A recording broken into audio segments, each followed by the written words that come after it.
Hi there, and welcome to Naturally Recovering Autism. I am your host, Karen Thomas, and I want to thank you so much for being here and being a proactive parent and getting the resources that you need to let your child live their most fulfilling and independent life possible. When my own son was diagnosed with autism, I was told to drug him and try behavioral therapies, and there was nothing else that we could do for him but manage his symptoms the rest of his life. But I didn't want to do that. Fortunately, my background in craniosacral therapy of now 30 years let me know that the brain can and does heal, but I didn't know that much about autism. What I did know is that I didn't want to just mask the symptoms with dangerous drugs. I wanted to find the causes and work with them naturally.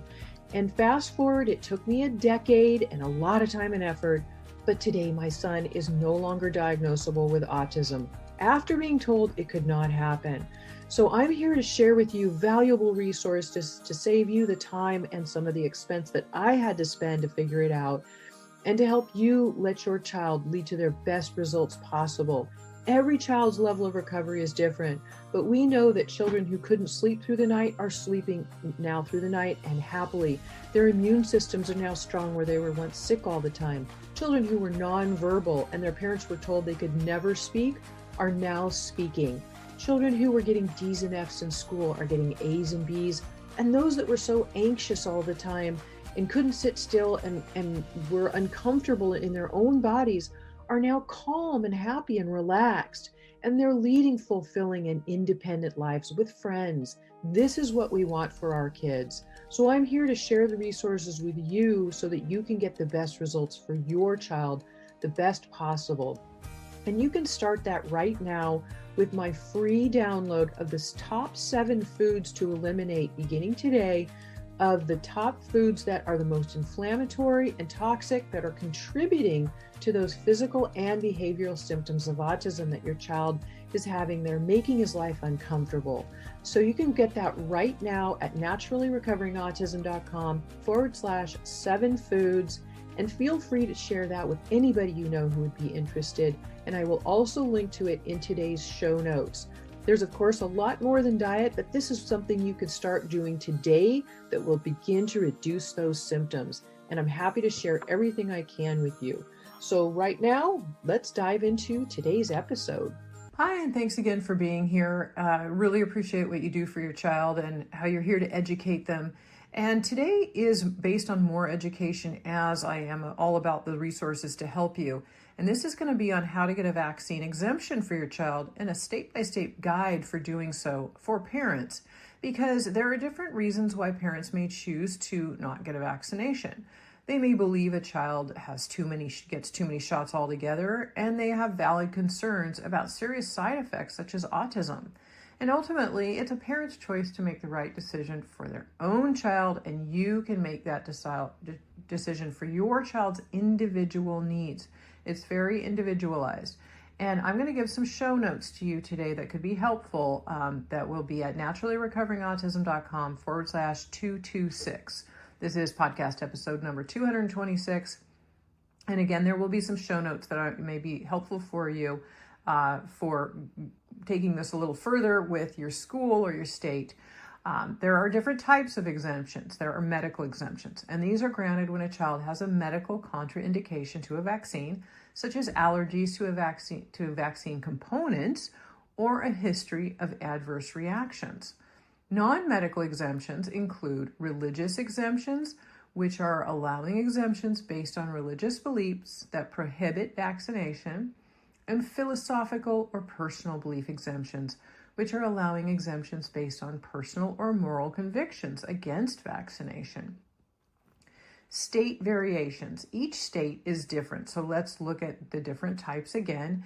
Medical exemptions. All states and the District of Columbia allow medical exemptions for children unable to receive vaccines due to a medical reason or medical reasons. Typically, a medical exemption must come written from an MD or a doctor of osteopathy, or a DO, they're called. Religious exemptions. This exemption is based on the First Amendment, the right to freely hold and exercise religious beliefs. Most states allow religious exemptions, with only a few, like California, New York, and West Virginia, not allowing any non-medical exemptions. Philosophical personal belief exemptions. A smaller number of states permit philosophical or personal belief exemptions, and this must include all vaccinations, not just one. Something written from the American Academy of Pediatrics on July 28, 2025, on medical versus non-medical immunization exemptions for children, childcare, and school attendance. They talked about medical exemptions from immunization. Although there are fairly consistent standards for immunizations across the United States, every state, the District of Columbia, and Puerto Rico have allowances permitting school attendance without certain vaccines for medically indicated reasons. Examples of such include allergy to vaccine components, previously significant adverse reactions, and underlying health conditions such as immunosuppression in an organ transplant recipient. Almost half the states have laws that distinguish between temporary and permanent medical contraindications, with nearly another half of these states requiring annual or more frequent healthcare provider recertification for the medical exemptions. Because only a very small proportion of children have medical conditions prohibiting self-immunizations, medically indicated exemptions, when granted appropriately, typically do not have significant impact on overall community vaccination coverage.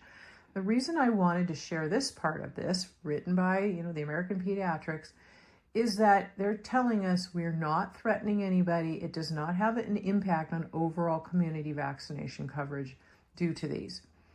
Non-medical exemptions, this is also stated from them.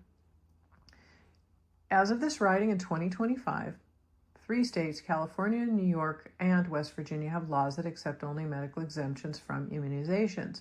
45 states allowing religious beliefs to be used as a basis for the exemption, and 15 states allow personal beliefs, philosophical, or conscientious objection exemptions. Some states explicitly exclude philosophical and personal belief exemptions and define these as not falling under the scope of religious exemptions. More than 1/4 of the states require parents to provide an affidavit confirming either a religious or another non-medical justification in applying for a non-medical school immunization exemption. In the show notes, I will provide for you a map of the state-by-state vaccination exemptions for you so you can look up what your state specifically allows and does not allow.